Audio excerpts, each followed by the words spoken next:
Hey everyone, Bob, Lutz, Paul Suellentrop. We saw the Shockers win again here at Koch Arena, 82-62 over Indiana State. Good close game in the first half. Shockers opened it up in the second half. Yeah, I thought Indiana State really played well for the first half. Brenton Scott kind of kept them in the game, and Indiana State's kind of that experienced, gritty team that I thought maybe this would be a game that would go down to the final 5 minutes or so. But boy, Wichita State just really shut them down there in the second half. 45 of Indiana State's 62 points came from players 6'2" and under. They're dynamite in a frat league. Not so much in the Valley where maybe they need bigger guys to contribute some. Didn't happen today. Well, I don't know if they do. I mean, I think you can almost divide, maybe not almost, I think you can divide the Valley into the two schools that have a real inside threat, and that would be Wichita State and Evansville. And then I think there's 8 schools that really just don't get a whole lot out of their post play. And well, Indiana State's guards are good enough where they can, I think they can do some damage. Well, they've won 4 out of 6 in the Valley, but how do you beat good teams without good inside play? I'll get deep on you here.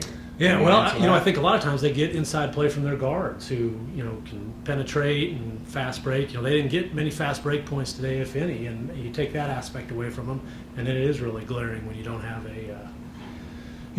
a post presence. I'm not satisfied with the answer, but we'll move on. Well, no, that's okay.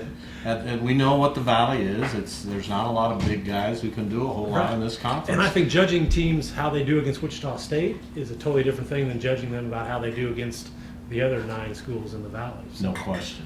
Shockers 29 from Fred Van Vliet, a career high.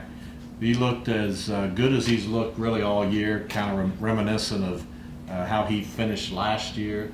Looked like he had a lot of confidence in that leg that's been bothering him, the hamstring injury. No evidence of that today.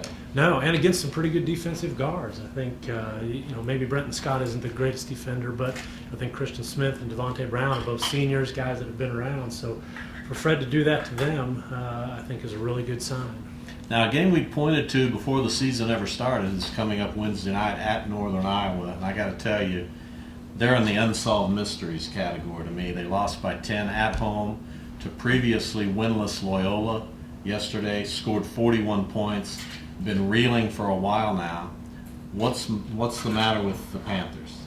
I think they are really relying on three-point shooting. I think we knew that from the start of the season, and obviously they got it against North Carolina and Iowa State, and boy, they scored 41 points at home against Loyola.